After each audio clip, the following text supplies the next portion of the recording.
Olá, bem-vindos a este guia explicativo. Hoje, a gente vai mergulhar um tema absolutamente urgente, especialmente para quem atua na mentoria de jovens. Nossa ideia aqui é equipar você, educador, com as percepções necessárias para conseguir identificar aquelas lutas emocionais invisíveis dos meninos. Sabe, como mentores, a gente precisa entender de verdade como nosso ambiente afeta profundamente o desenvolvimento desses garotos. E para começar essa análise, pensa bem no impacto de uma frase que a gente ouve o tempo todo: seja homem. Pois é, essa instrução tão banal força os meninos desde muito pequenos a reprimirem as lágrimas e a trancarem suas emoções a 7 chaves. É um condicionamento que começa super cedo, ensinando que qualquer demonstração de vulnerabilidade é uma falha imperdoável. E olha, isso cria cicatrizes emocionais tão profundas que eles acabam carregando para o resto da vida. A nossa agenda de hoje vai seguir uma trilha de 6 pontos. 1. O peso dos estereótipos. 2. O papel do ambiente escolar. 3. O perigo do silêncio. 4. A ausência paterna e a mídia. 5. Quebrando os padrões sociais. E, finalmente, 6. Família e escola unidas. Seção 1. O peso dos estereótipos e a pressão cultural.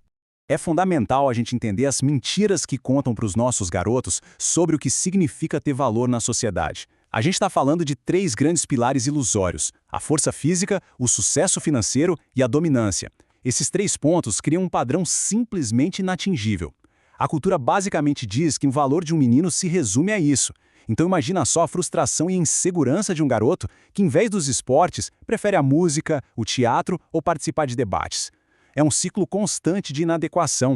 Isso nos leva a uma verdade bem reveladora. A tal da masculinidade tóxica não tem nada de biológica ou orgânica, tá? Ela é uma performance que eles aprendem a fazer. É uma estrutura puramente reativa, movida por aquele medo constante de parecer fraco e que se define basicamente pela rejeição absoluta de qualquer coisa que seja considerada feminina.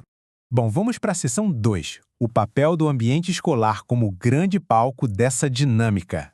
E para vocês terem ideia de como isso começa cedo, mesmo lá na pré-escola, os meninos já formam hierarquias de dominância super rígidas. Eles aprendem rapidinho que se associar com as meninas resultam em um isolamento social imediato. A própria escola acaba virando, sem querer, um campo de treinamento impiedoso onde eles aprendem a esconder quem realmente são. Os próprios alunos ficam se policiando. E aí entra um ponto crucial. Muitas vezes, as escolas respondem ao mau comportamento com humilhação pública ou punição, em vez de parar e perguntar o que está por trás daquela atitude. Quando a gente, como educador, não investiga a raiz da dor de um garoto, a gente corre o sério risco de apagar o potencial dele, aquela chama acadêmica, para sempre.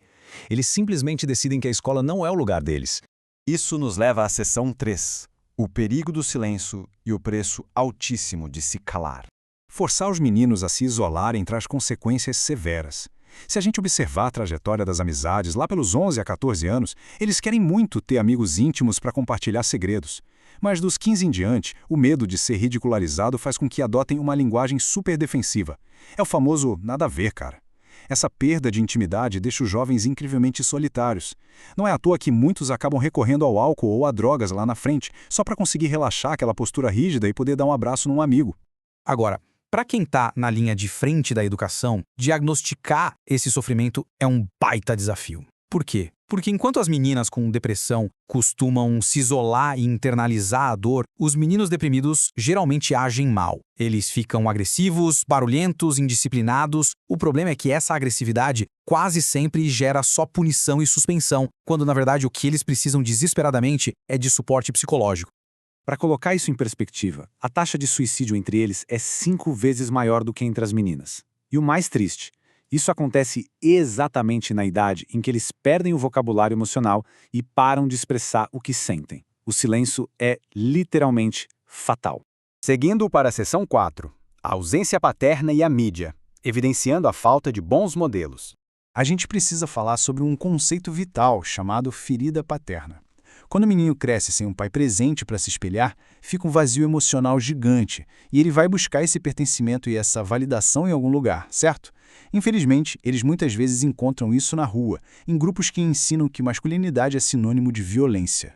E a natureza odeia o vácuo, né? Na falta de um pai, os garotos vão para os filmes e para os videogames procurar referências. E o que a mídia oferece? O cara forte que nunca chora, O super-herói super agressivo, o criminoso poderoso ou aquele cara imaturo que objetifica as mulheres. É uma dieta constante de imagens que só ensinam a resolver problemas na base da força e da dominação. O estrago disso na formação do caráter é absurdo. Mas calma, tem jeito. Chegamos à seção 5, quebrando os padrões sociais para prevenir a violência.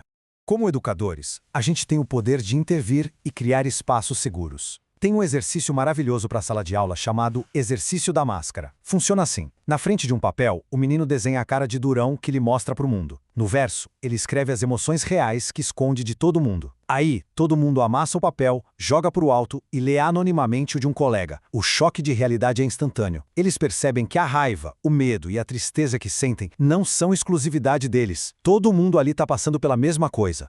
Olha só o impacto. Quase 90% dos estudantes revelam que escondem dor, raiva e tristeza no verso daquelas máscaras. Isso prova uma coisa essencial. Se a gente oferecer escutativa e uma sensação de irmandade segura, a gente consegue desarmar essa bomba relógio e evitar que esses jovens explodam em violência lá na frente. E, por fim, a nossa seção 6, Família e Escola Unidas. Como montar essa frente unida? A grande questão é como a gente, na escola, se une aos pais para criar espaços emocionalmente seguros. A resposta passa por desmontar ativamente aquele famoso código dos manos, aquele pacto de silêncio, e começar a encorajar a fluência emocional desde que eles são bem pequenos. E em casa, intervenções super simples fazem um milagre. Teve um caso sensacional de um pai que criou uma espécie de caixa de correio como a caixa de sapato. Toda semana, ele e o filho trocavam bilhetes escritos à mão falando sobre sentimentos de um jeito seguro, sem pressão. São essas atitudes que quebram ciclos geracionais de frieza e mostram para o garoto que ser sensível é sim ser digno de respeito. Para nós, mentores educacionais, treinadores, professores, o nosso poder no dia a dia é imenso. A gente precisa ir além de só formar bons alunos ou bons atletas. Temos que focar em construir caráter. Isso significa olhar para a indisciplina e tentar enxergar a possível depressão ali por trás. Significa bater de frente com a linguagem sexista nos grupinhos. Se a gente modelar empatia e for uma figura confiável, especialmente para os garotos que não têm pai, a gente muda a trajetória de vida deles. Às vezes, uma conversa franca é tudo o que eles precisam. Imagina um professor que chega para o garoto e diz com firmeza e carinho: olha, você está usando a ausência do seu pai como desculpa para desistir. E você é inteligente demais para isso. Uma intervenção assim, vinda de alguém que simplesmente se recusa a desistir do aluno, reacende aquela chama acadêmica que a gente comentou. Pode literalmente salvar o futuro dele. E para fechar, eu queria deixar essa provocação aqui para a gente pensar. E se a gente parasse de ensinar que força é dominar o outro?